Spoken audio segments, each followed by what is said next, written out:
Three men just slapped my wife, and they have no idea who they're dealing with. Tactical vests, fake badges, claiming HOA enforcement authority, while slapping my schoolteacher wife across the face for recording them. The sound echoed through our quiet Florida neighborhood like a warning shot.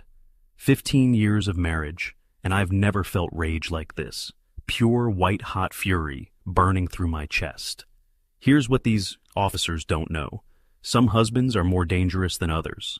I stepped outside, and suddenly their confident swagger turned into something very different. Comment your country. You won't believe what happens next. Here's how this suburban nightmare started, on what should have been a perfectly normal Tuesday morning in our pristine Florida subdivision. You know the type of place I'm talking about, where palm trees sway exactly the right amount. Every lawn looks like obsessive-compulsive perfectionists manicured it, and the HOA notices arrive with the punctuality of German trains. My wife Julia is kneeling by our tulip bed, wearing this white cotton shirt that's already getting dirty from her morning gardening session, when she spots this bright yellow violation notice stuck to our fence like some kind of suburban scarlet letter. The Florida sun is fierce, even at 9 in the morning, casting these dancing palm shadows across our concrete driveway, while Julia reads this bureaucratic nonsense out loud. Fence height violation, 2 inches above regulation, flag display, unapproved military memorabilia. Compliance required within 72 hours or face escalated enforcement. I'm watching through our kitchen window, coffee mug in hand, thinking about how I survived 3 combat deployments in Afghanistan just to deal with homeowner association tyrants who measure fence heights with rulers and get triggered by American flags. Honestly, the enemy fighter had better manners than these people. At least insurgents told you up front they wanted to kill you, instead of hiding behind regulation handbooks and compliance violations. Julia starts recording on her iPhone because she's got those sharp teacher instincts that scream, "Document everything when dealing with bureaucratic jerks." Smart woman, my wife. 15 years of marriage to a military man teaches you to gather evidence before the shooting starts. That's when the amateur hour cavalry arrives, and I swear these guys look like they order their tactical gear from the clearance section of a Halloween costume website.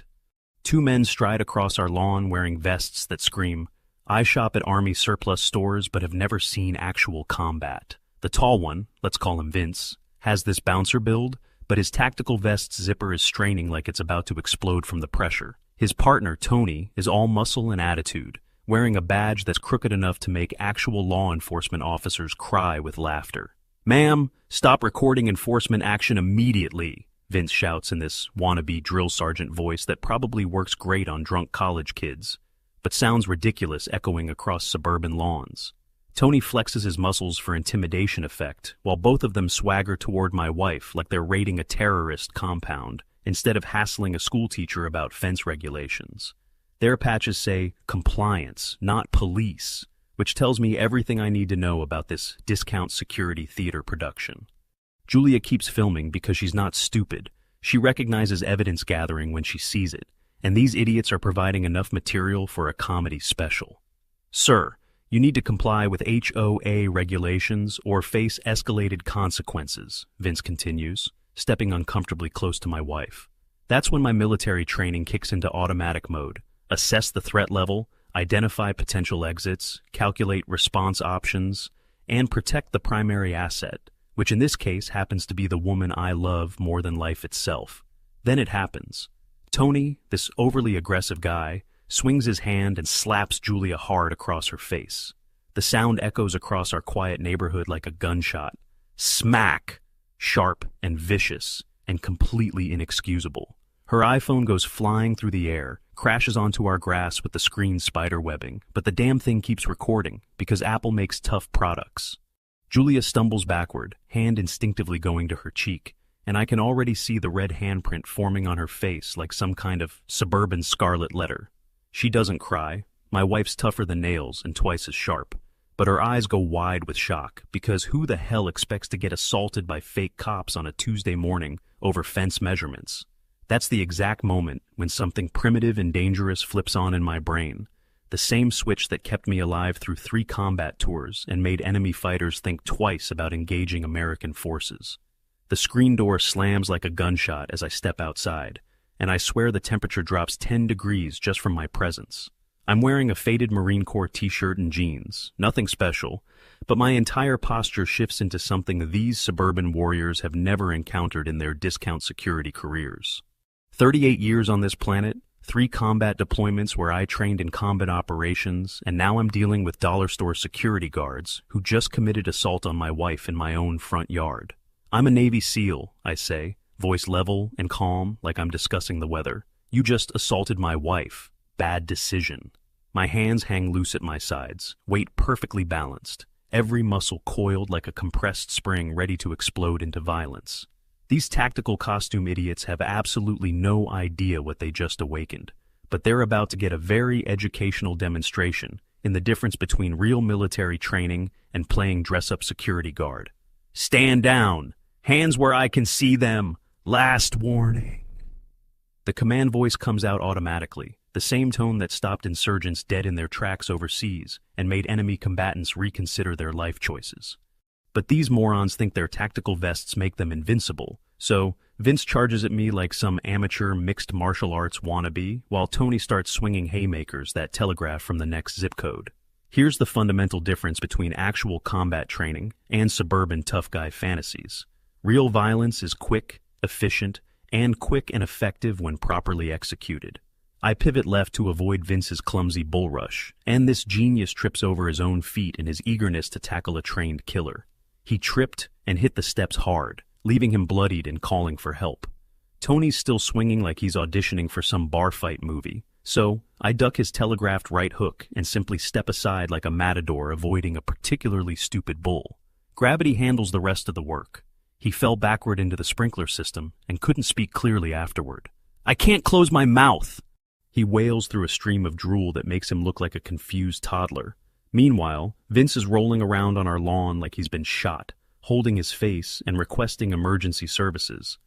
"You broke my nose," in a voice that cracks like he's going through puberty all over again. The best part? His tactical vest finally gives up the ghost, zipper bursting open to reveal a t-shirt underneath that says "World's Greatest Dad," which is absolutely hilarious considering his current career choices and life decisions. Tony's trying to communicate through his dislocated jaw, but every word comes out as gibberish. Or under arrest instead of "you're under arrest."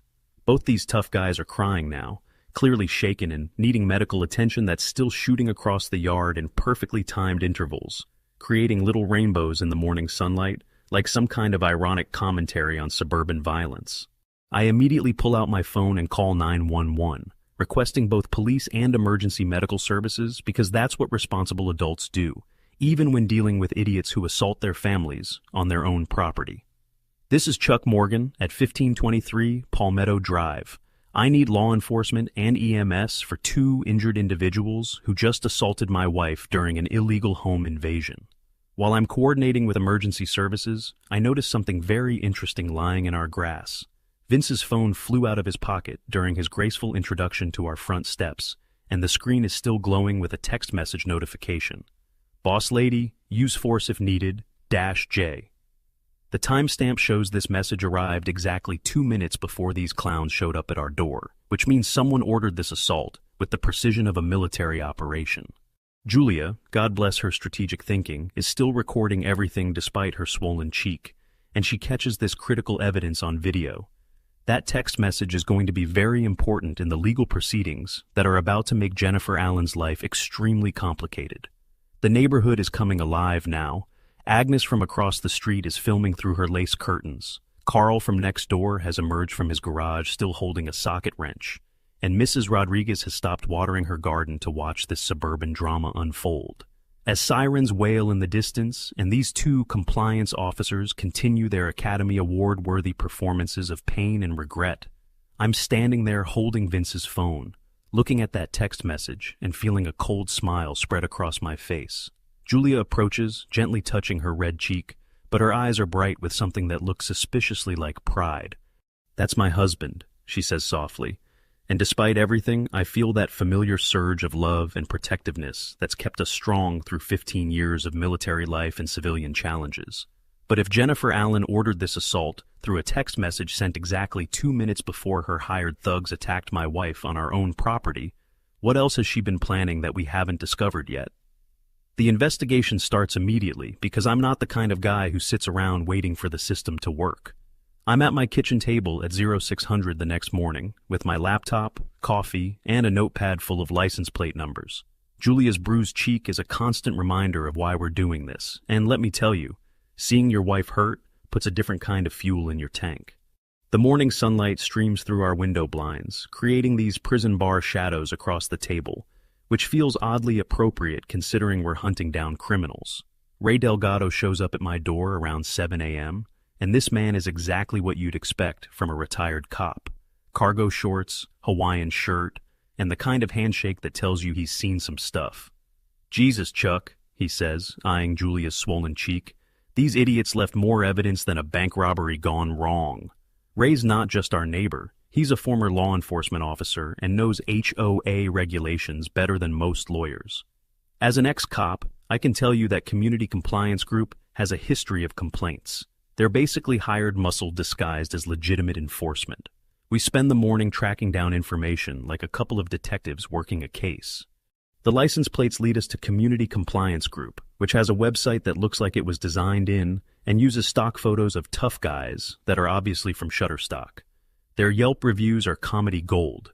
Showed up drunk to noise complaint, stole my sandwich during investigation, and my personal favorite, asked to use bathroom, clogged toilet. These are the professionals Jennifer hired to intimidate us? I've seen more competent security at mall food courts. Julia works her magic on Agnes Porter, our lonely neighbor across the street, who's been Jennifer's unofficial spy network for years. My wife has this teacher superpower where she can make anyone feel comfortable and important, so she invites Agnes over for tea and homemade cookies. Agnes lives in this time capsule house with doilies everywhere, 47 cat photos, and a Jesus portrait that seems to watch your every move.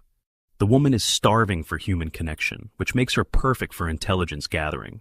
Jennifer always brags about her special methods for dealing with problem neighbors, Agnes whispers, eyes darting toward Jennifer's house like she's afraid of being overheard. She has this composition notebook where she tracks everyone's debts and violations, calls it her control system. Jennifer told me that Carl Mitchell owes $2,500 in fines, and she's already filed a notice of intent to Leanne against his property. That poor man is terrified of losing his house. That's when Carl shows up at our front door, and I can read this guy like a book. His handshake is firm, but his palms are sweaty despite the cool morning air. He's wearing work boots and an oil-stained shirt, trying to project blue-collar confidence, but his eyes are red-rimmed like he hasn't slept in days. "Chuck, man, I'm sorry about what happened yesterday. You did the right thing defending Julia," he says, but there's something off about his delivery.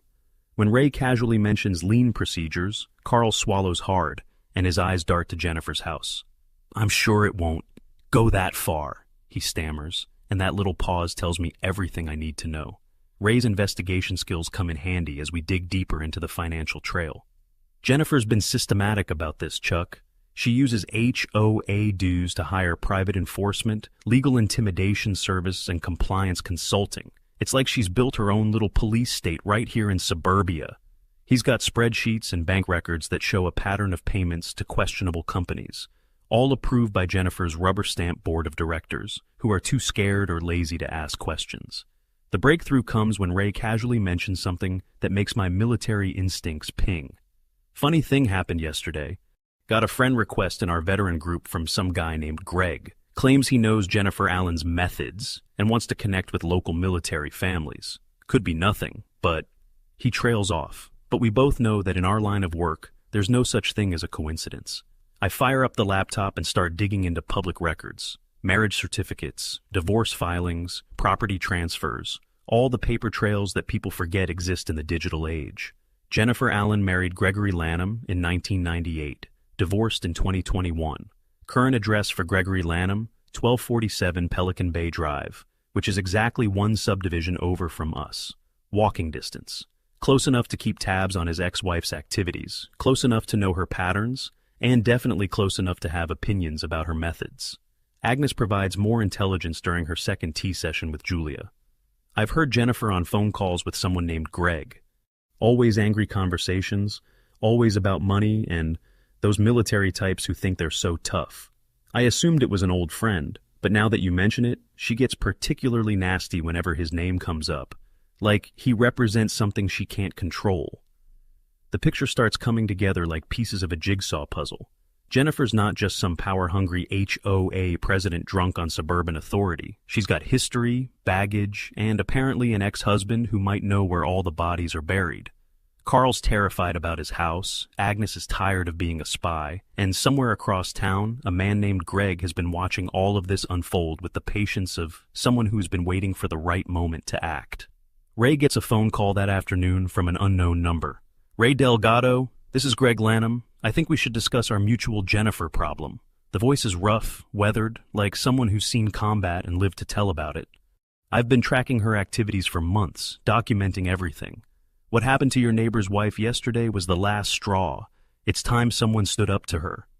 That evening, I'm staring out our kitchen window toward Carl's house, where the lights are still on well past midnight. Julia comes up behind me and massages my shoulders, her teacher's intuition picking up on my tension. "What are you thinking about?" she asks softly. "I'm thinking about Greg Lanham, living one subdivision over, tracking his ex-wife's activities, reaching out to veterans, and apparently building some kind of case against Jennifer's reign of terror. But here's what keeps me awake. Greg knows Jennifer's methods well enough to predict her moves, lives close enough to monitor her activities, and he's been asking about her in veteran groups for weeks.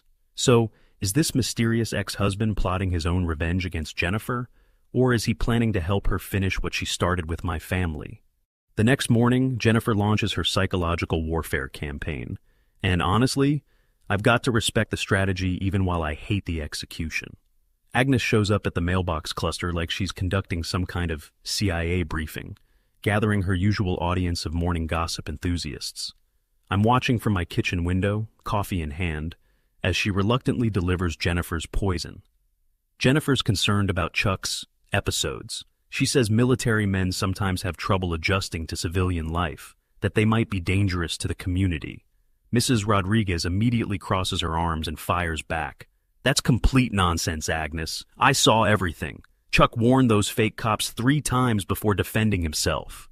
But I notice Mrs. Kim takes a small step backward, uncertainty creeping across her face, like Jennifer's doubt seeds are taking root. And that's exactly what this manipulative woman wants. To divide the community, make people question whether I'm a hero defending my family or some unhinged veteran who snapped over fence regulations. You know what gets me about this whole situation? Jennifer's actually pretty smart about psychological manipulation. She's not saying I'm crazy, she's just expressing concern about PTSD and letting people's imaginations fill in the blanks. It's the same kind of warfare tactics insurgents used overseas. Except instead of roadside bombs, she's using neighborhood gossip and manufactured fear. The difference is, the enemy fighters at least had the courtesy to shoot at you from the front. Agnes shows up at our door that afternoon, and I can see the moral wrestling match written all over her face. She's carrying a manila envelope with hands that shake like autumn leaves, eyes red and puffy from what looks like a sleepless night of conscience versus self-preservation. "I can't let Jennifer continue destroying people's lives," she says, and her voice carries more strength than I've ever heard from this lonely woman. "I've been helping her hurt innocent families for months, and I'm done being her spy." Inside that envelope is intelligence gold, smartphone photos of Jennifer's entire control system, each page of her composition notebook photographed with timestamp metadata that would make military intelligence officers proud. Agnes has been accidentally building evidence for weeks, documenting Jennifer's systematic targeting without even realizing she was creating the smoking gun that would bring down this suburban dictator. We spread the photos across our kitchen table, like we're planning a military operation, and the scope of Jennifer's psychological warfare is breathtaking. Every single page is meticulously organized with dates, violation codes, fine amounts, and what Jennifer calls pressure points, which sounds way too much like interrogation terminology for my comfort. $500 for Mrs. Chen's purple mailbox, $300 for the Rodriguez family's flag being exactly 2 inches above regulation height, $75 for Ray's dog barking at 9:01 p.m. during official quiet hours. But the entry that makes my blood boil is Carl Mitchell, $2,500, deck permit violations plus accumulated late fees, leverage opportunity, lien filed. Subject shows high compliance potential under financial pressure. This is an HOA management, folks. This is intelligence gathering on American citizens by someone who's watched too many spy movies and has way too much time on her hands. Julia looks over my shoulder at the photos and voices what we're both thinking. Chuck, this reads like a military target assessment. She's been tracking every neighbor's vulnerabilities, financial pressures, personal relationships, and family situations. This isn't about community regulations. This is about having leverage over everyone who might challenge her authority. The woman's turned our peaceful subdivision into her personal surveillance state, complete with files on everyone's weak points. The community meeting that evening is packed tighter than a military briefing room, and the energy feels different. Not the usual sleepy HOA gathering, but something that smells like actual democracy about to break out. Carl shows up and delivers his performance like he's auditioning for an Academy Award. He stands tall, makes eye contact with the crowd, and declares in a strong voice, "Chuck Morgan showed remarkable restraint yesterday. I've known soldiers, and Chuck is a good person. I fully support him in this situation." The applause is genuine and loud, but I'm watching Carl's body language while everyone else is clapping, and everything screams performance anxiety. His jaw twitches when he mentions my name, sweat beads on his forehead despite the community center's aggressive air conditioning, and his eyes keep darting to Jennifer's empty chair like he's afraid she might materialize out of thin air. This man is absolutely terrified, and not just about losing his house. Julia, bless her tactical mind, is recording the entire meeting on her phone because she's learned that with Jennifer's games, you document everything or you lose everything. She captures Carl's testimony, the community's supportive responses, and most importantly, the faces of neighbors who are finally seeing through Jennifer's manipulation campaign. Ray stands up and adds his law enforcement perspective. As a former police officer, I can tell you Chuck handled this textbook perfect. Clear warnings, appropriate force, immediate medical assistance for the aggressors. After the meeting, Carl approaches me with what looks like reluctant determination mixed with barely controlled terror. "Chuck, if you need me to testify or make a statement, I'm your guy, whatever it takes to stop Jennifer's nonsense." His handshake is firm, his voice sounds steady, but there's something in his eyes that reminds me of soldiers before dangerous missions. Fear mixed with resignation, like a man who's already made peace with terrible choices. Ray pulls me aside with news that changes the entire tactical situation. "Chuck, you need to see the last page Agnes photographed. The handwriting is completely different. Masculine, aggressive strokes that spell out. Phase 2, if legal fails, escalate pressure. GL backup plan ready." Those initials GL can only mean Gregory Lanham, Jennifer's supposedly dead ex-husband, and suddenly her confidence makes perfect sense. You want to know what keeps me awake at night? It's not the possibility of more legal battles, or even Jennifer's escalating harassment campaign. It's that look in Carl's eyes, the expression of a man who's been forced to choose between impossible options and knows he's going to disappoint everyone no matter what he does. I've seen that look on soldiers' faces right before they made decisions that would haunt them forever. That evening, Julia and I are cleaning up dinner dishes when she brings up the observation that's been bothering her teacher instincts all day. "Chuck, what if Carl can't really help us? What if he's too terrified to tell the truth when it matters?" She's got this ability to read people like open books, probably from years of spotting kids who are lying about homework or bullying. And she's picked up on the same signals that are making my military-trained gut scream warnings. Drop a comment if you've ever had to choose between helping someone or protecting yourself, because Carl's about to face exactly that decision, and based on the fear I saw in his eyes tonight, I'm not confident which version of him will show up when the pressure gets real. I'm standing at our kitchen window, looking toward Carl's house, where lights are burning well past midnight, thinking about the community meeting video that shows him clearly supporting me, praising my restraint, and promising to testify on my behalf. But Jennifer's got $2,500 in leverage hanging over his head like a financial sword of Damocles, and desperate people make unpredictable choices when their family's security is threatened. Carl's on video supporting me, Jennifer has legal documents that could destroy his family's financial future, and somewhere in the background, her mysterious ex-husband Greg is running backup plans that even Agnes's spy network hasn't uncovered. So, when Carl shows up to court tomorrow morning, which version will we see? The supportive neighbor who stood up at the community meeting, or the terrified homeowner who can't afford to lose his house over principle? Polk County Courthouse at 8 a.m. is exactly what you'd expect. Marble floors that echo every footstep, fluorescent lights buzzing overhead like angry wasps, and that particular smell of bureaucracy mixed with fear. I'm wearing my best Navy suit, the one I bought for military ceremonies, while Julia looks professional and determined in her red dress.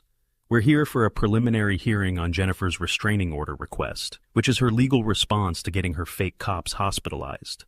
Claire, our lawyer, has organized her briefcase like a military operation, but I can see the concern in her eyes. That's when Carl walks through the courthouse doors, and my stomach drops like a brick. Instead of sitting with us or at least staying neutral, he walks straight to Jennifer's side of the courtroom. The symbolism hits everyone in the gallery immediately. Neighbors who showed up to support us start whispering, pointing, trying to understand why our most vocal supporter just switched teams. I lean over to Ray and whisper, "What the hell is this?" But Ray just shakes his head, his ex-cop instincts probably seeing this betrayal coming before I did. When Carl gets sworn in, his hands are shaking so badly that the bailiff has to steady the Bible. He won't meet my eyes, won't look at Julia, just stares at some fixed point on the courtroom wall, like he's trying to dissociate from what he's about to do. "Your Honor," he begins, his voice cracking with practiced emotion, "Chuck Morgan threatened me and my family. He said if I didn't publicly support him, he'd give me the same treatment he gave those security officers." The words hit the courtroom like a physical blow, gasps echoing off the marble walls. Carl continues his performance, and I have to admit, he's selling it well. My kids walk past his house every day going to school. When a Navy SEAL tells you what he's capable of, he lets the implication hang in the air, then adds the devastating personal touch. "Your Honor, I can't lose my house over $2,500 in fines. My children would have to change schools, leave their friends." When Mrs. Allen offered to resolve my debt in exchange for honest testimony about Mr. Morgan's threats, I knew I had to tell the truth. The courtroom erupts in whispers, and I can see the calculation in the judge's eyes. Here's a seemingly honest neighbor, admitting to financial pressure, claiming he's been intimidated by a trained killer. It's a perfect piece of theater, except for one small problem. Julia recorded the entire community meeting on her phone, and Carl's own words are about to destroy him. Ray stands up. He's representing himself as our legal advisor since he knows HOA law better than most attorneys, and addresses the court with the calm authority of someone who's testified hundreds of times.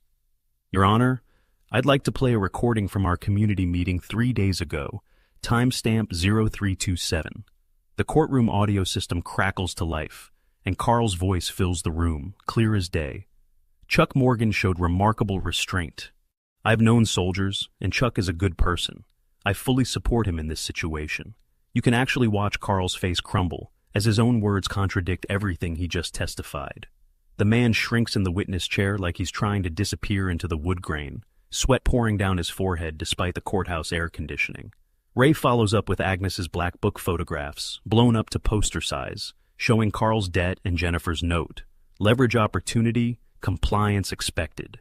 Judge Martinez leans forward, her glasses sliding down her nose as she processes the evidence. "Mr. Mitchell, this recording directly contradicts your testimony. Are you saying you lied at the community meeting, or are you lying now?" The question hangs in the air like a loaded weapon, and Carl finally breaks down completely. "I'm sorry," he whispers, tears starting to flow. "Mrs. Allen offered to forgive my debt if I testified that Chuck threatened me. I was going to lose my house, Your Honor, my kids' school district, their friends, everything." The judge's expression shifts from skepticism to disgust, as she realizes she's witnessing witness tampering in real time. "This court takes perjury very seriously, Mr. Mitchell. However, given the financial coercion involved, I'm inclined toward leniency if you cooperate fully with the investigation." She turns her attention to Jennifer, who has been whispering urgently with her expensive lawyer throughout Carl's breakdown. "Mrs. Allen, this evidence suggests a pattern of intimidation and witness tampering that goes well beyond HOA regulations." Carl collapses completely in the witness chair, head in his hands, sobbing like a broken man. "Chuck, Julia, I'm so sorry. I never wanted to hurt you. I couldn't lose my house. My kids." He can't finish the sentence, but he doesn't need to. Everyone in that courtroom understands the impossible choice Jennifer forced on him. Betray your friends or watch your family lose their home. I lean forward, and despite everything, The lies, the betrayal, the attempt to paint me as a dangerous psychopath. I feel sorry for this broken man. Carl, I say quietly, I understand fear, but lies don't protect your family. They just create more problems for everyone. It's not forgiveness, not yet, but it's recognition that Jennifer's the real villain here, not the desperate father she manipulated into perjury. Judge Martinez orders a full investigation into witness tampering and maintains the restraining order status quo, which means Jennifer can't harass us, but the legal battle is far from over. As we file out of the courthouse, I watch Carl exit through a different door, his shoulders slumped, like a man carrying the weight of his choices. But something else catches my attention. Jennifer approaches Carl in the parking lot, puts her hand on his shoulder, and leans in close to whisper something in his ear. Whatever Jennifer says makes Carl's face go pale, and his shoulders slump even further than before.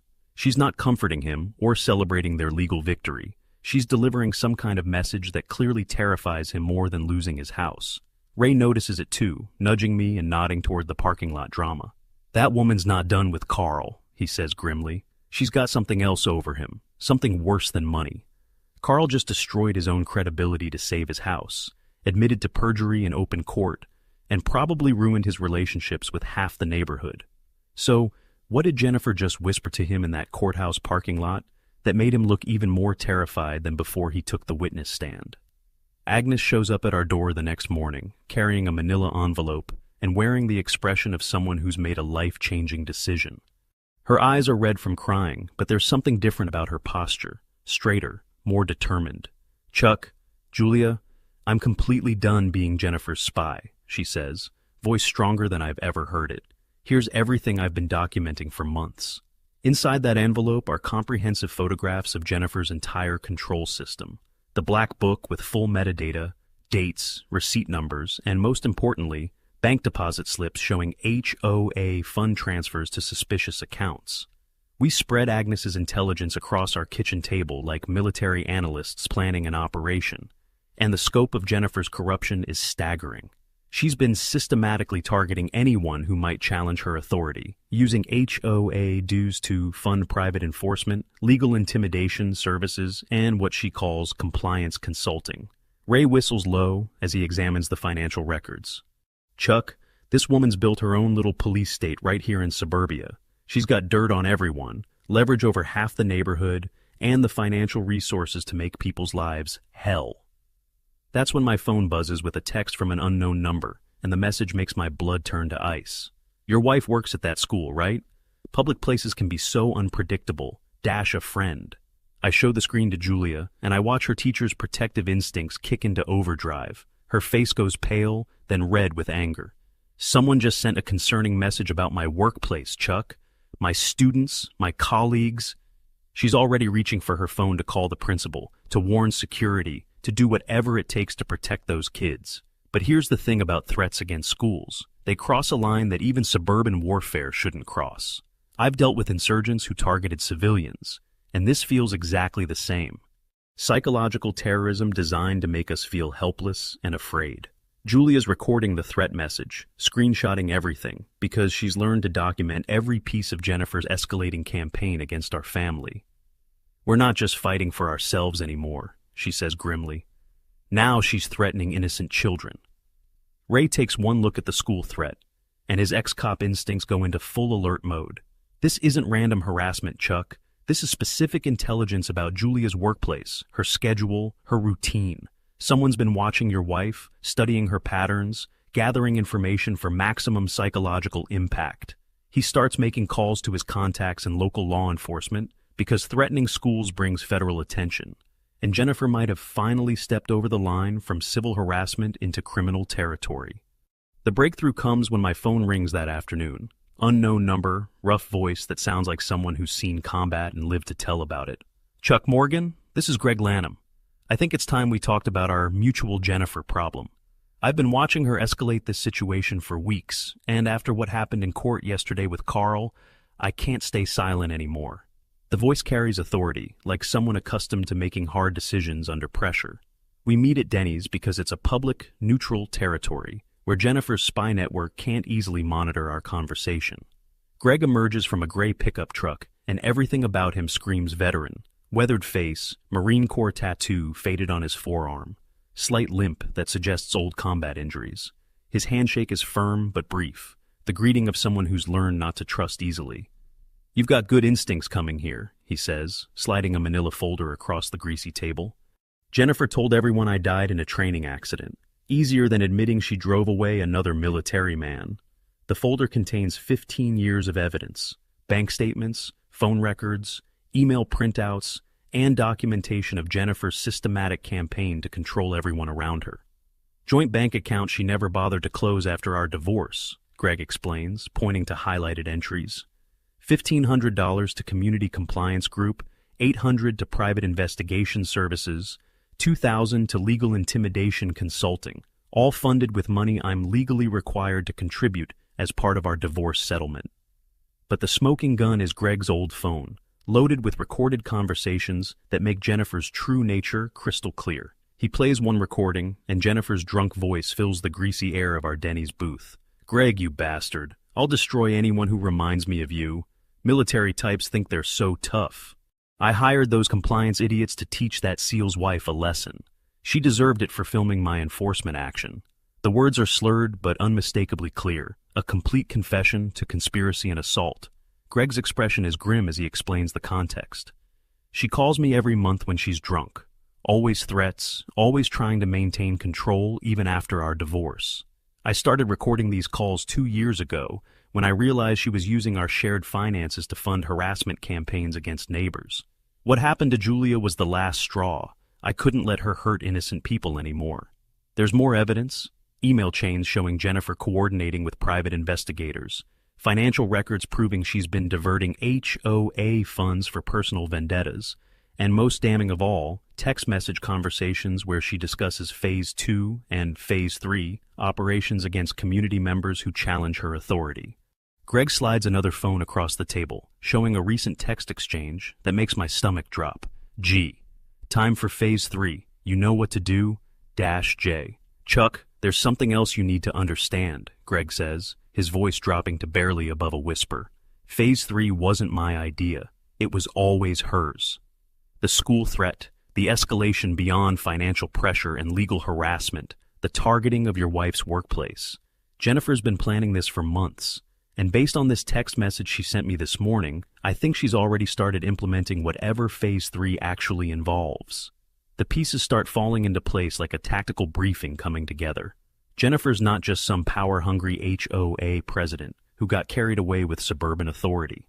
She's a woman with serious control issues, unlimited access to community funds, and a pattern of escalating harassment against anyone who represents the military independence she couldn't dominate in her marriage. Carl's betrayal wasn't just about his house. It was about proving she could break anyone's will if she applied enough pressure. Greg shows me the final piece of evidence, and it explains everything about Jennifer's confidence and Carl's terror in the courthouse parking lot. On his phone is a series of photographs. Carl meeting with Jennifer's private investigator, Carl signing documents in Jennifer's kitchen, Carl receiving what appears to be cash payments in exchange for compromising information about his neighbors. "She didn't just threaten foreclosure," Greg explains. "She got Carl to spy on everyone in the neighborhood, document personal information, and provide intelligence about family routines and vulnerabilities. That's why Carl looked so terrified after his testimony," I realize out loud. Jennifer didn't just have leverage over his house. She had evidence of him betraying every neighbor's privacy, every family's personal information. He wasn't just afraid of losing his home, he was afraid of everyone discovering he'd been Jennifer's intelligence asset for months. As we leave Denny's, Greg hands me his contact information and a USB drive containing copies of everything we've discussed.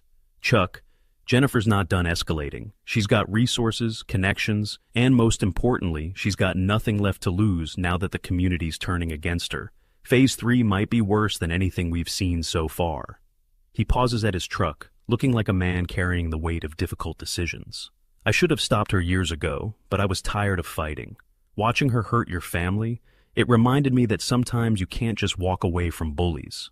That evening, Julia and I review all the evidence: assault videos, financial records, recorded confessions, bank statements, and most troubling of all, that school threat message that crossed every line of suburban warfare. We've got enough evidence to bury Jennifer legally, but the question remains, what exactly is Phase 3, and how do we stop something when we don't know what form it's going to take? Jennifer has a Phase 3 plan that scared even Greg, her ex-husband, who lived with her controlling behavior for 15 years, and she just activated it with a text message that assumes he'll help her implement whatever twisted scheme she's cooked up. The woman who ordered assault on our property, manipulated Carl into perjury, and now threatens elementary school children has moved beyond suburban harassment into territory that looks suspiciously like domestic terrorism. What could be worse than hiring fake cops to assault neighbors, bribing community members into false testimony, and threatening schools full of innocent children? And if Greg looks scared of Phase 3, what exactly has Jennifer planned that even her most intimate enemy considers too dangerous to ignore? The community center is packed like I've never seen it before, and I mean packed. We're talking standing room only, with neighbors lined up against the walls, because every single folding chair is occupied by someone who's finally had enough of Jennifer Allen's suburban dictatorship. Word has spread like wildfire about Carl's courthouse breakdown, Jennifer's financial manipulation scheme, and that school threat message that crossed every possible line of civilized warfare. The energy in this room doesn't feel like your typical sleepy HOA meeting, where people argue about lawn sprinkler schedules. This feels like actual democracy about to break out. Julia and I arrive early because military training teaches you to secure the terrain before the battle begins. But honestly, the electricity in the air is so thick you could cut it with a knife. These aren't just annoyed homeowners complaining about fence regulations anymore. These are pissed-off Americans who've discovered their neighbor turned their community into her personal police state, and they want blood. Well, metaphorical blood. We're still suburbanites after all. I take the podium and lay out our evidence like I'm briefing military leadership on an enemy threat assessment, because that's essentially what this is. First up, Julia's assault video plays on the big screen, and the room goes dead silent as everyone watches Jennifer's hired contractors assault a teacher on her own property for the crime of recording HOA violations. You can hear people gasp as they witness the assault on screen, followed by muttered curses as they watch me warn these fake cops 3 times before defending my family. Next come Agnes's black book photographs, blown up poster-sized so everyone can see Jennifer's systematic tracking of neighborhood pressure points and leverage opportunities in crystal clear detail. The gasps start immediately as people recognize their own names, their own financial struggles, their own personal information that Jennifer's been collecting and weaponizing like some suburban intelligence operation. Mrs. Rodriguez jumps to her feet and shouts, "That manipulative woman fined me $300 for flag height while secretly tracking my divorce proceedings." Ray takes the microphone next and presents our financial evidence with the methodical precision of a police detective building an airtight criminal case.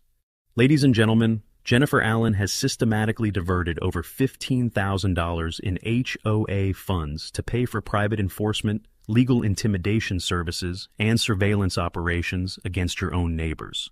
She's been using your monthly dues to fund personal vendettas against anyone brave enough to question her authority. The projector screen shows bank transfers, payment receipts, and contract agreements that prove Jennifer turned community resources into her private army's funding mechanism. But the real bombshell, the evidence that turns this room from angry to absolutely furious, comes when I play Greg's recording of Jennifer's drunk confession. The community center falls so quiet you could hear a pin drop as Jennifer's slurred voice fills the room through our sound system. I hired those compliance idiots to teach that SEAL's wife a lesson. Military types think they're so tough, but everyone breaks when you apply enough pressure. Her confession continues with details about Phase 2 operations, Carl's manipulation, and her plan to destroy anyone who reminds me of that military independence I couldn't control in my marriage. The reaction is immediate and visceral, like watching a dam burst. Neighbors jump to their feet, shouting questions and demands for immediate action. Mrs. Chen waves her fist in the air and yells, "She extorted $500 from me for a purple mailbox while planning to assault innocent families." Mr. Martinez, normally the quietest guy in our entire subdivision, stands up and declares in a voice shaking with rage, "This woman turned our peaceful community into her personal dictatorship." The energy has shifted from suburban politeness to righteous fury, and Jennifer's reign of terror is about to end in spectacular fashion.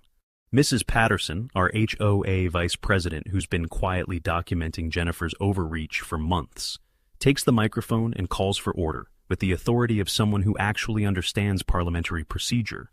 Per our community bylaws, any motion supported by more than 20% of homeowners requires immediate consideration by this assembly. I hereby call for a vote of no confidence in Jennifer Allen as HOA president.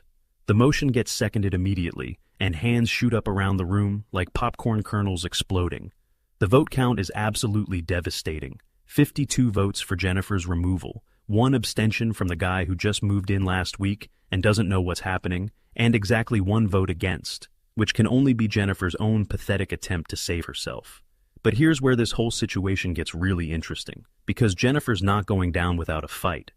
She grabs the microphone like she's staging her own personal coup, and whatever mask of suburban respectability she's been wearing for years finally disintegrates completely. "You people have absolutely no idea what you're doing," she screams, voice echoing off the community center walls with increasing desperation and hysteria. "I built this community. I made it safe and prosperous. Without my leadership, property values will crash and crime will skyrocket through the roof." Jennifer's voice rises to near maniacal levels as the security volunteers start moving toward the podium. "You need me to maintain order and discipline. You need someone strong enough to make the hard decisions." But she's not finished with her meltdown, not by a long shot. As they escort her toward the exit, she breaks free from their grip and whirls around to face the packed room with wild eyes and a voice full of pure venom. "You think removing me from office solves anything? Chuck Morgan, you have absolutely no idea what's coming your way, what I've already set in motion." The evil smile that spreads across her face sends literal chills through the entire room. Phase 3 doesn't need HOA authority to operate. I've got resources you can't imagine and connections that go far beyond this pathetic little suburban community. The community center erupts into complete chaos as Jennifer's final threat sinks into everyone's consciousness. Neighbors are shouting questions, demanding explanations, and wondering what the hell Phase 3 could possibly involve that doesn't require official HOA power to implement. Ray immediately starts organizing security protocols for families with children, while other neighbors begin coordinating communication networks to share information about any suspicious activities around the neighborhood. Mrs. Patterson bangs her gavel repeatedly and calls for order to address the immediate practical concerns. Per HOA Bylaw Section 7.4, the board may appoint an interim president until our next scheduled election. The nomination process is immediate and unanimous. Chuck Morgan for interim president, with Agnes nominated as community liaison and Ray as security coordinator. The applause is thunderous and sustained, but there's an underlying tension because everyone in this room knows Jennifer's threats aren't empty suburban posturing. As neighbors start filing out of the community center, still buzzing with victory and underlying worry, my phone buzzes with a text message that makes my blood freeze in my veins. "Your wife teaches at Sunset Elementary, right? Kids are so vulnerable at 3:15 dismissal. Dash a friend." I show the message to Julia and Ray, and we all realize simultaneously that Jennifer's Phase 3 isn't some future threat. It's already begun. The community celebration atmosphere evaporates instantly as word spreads about the school threat message. Community members immediately start coordinating with local authorities about security concerns, coordinating emergency pickup changes, and sharing information about potential security concerns. Agnes approaches us with tears streaming down her face. "I'm so sorry I helped her gather information about everyone's daily routines and schedules. I never thought she'd target innocent children." Ray's police instincts kick into overdrive as he starts organizing neighborhood security protocols with military efficiency. "This isn't random harassment anymore, people," he explains to the increasingly worried crowd. "Threatening schools brings federal law enforcement attention, and Jennifer might have just crossed the line from civil harassment into domestic terrorism territory. We need to document everything, coordinate with authorities, and protect our families while the system investigates." That's when Greg appears at the community center as we're locking up, his weathered face grim with news none of us wants to hear. "Chuck, I need to show you something," he says, pulling out his phone with hands that shake slightly. "Jennifer sent me another message an hour ago, and it's worse than anything we've discussed so far." The text message is short, but absolutely terrifying. "G, Phase 3 activated. School security is weaker than they think. Remember our discussion about maximum impact scenarios. This ends tomorrow. J. Comment below what you think Jennifer's Phase 3 could be, because based on her access to private investigators, her detailed knowledge of neighborhood routines, and her obvious willingness to target schools full of innocent children, some of your guesses might be frighteningly accurate. Jennifer's officially out of power, but someone just threatened Julia's school with specific knowledge of dismissal times and security vulnerabilities, and she's activated Phase 3, which apparently doesn't need HOA authority to operate and involves resources and connections that go beyond suburban politics. Who is Jennifer's final weapon, and how do we protect an entire elementary school from someone who's clearly lost all moral boundaries? The courthouse is packed like a small-town murder trial, with local news cameras in the back row and neighbors filling every available seat.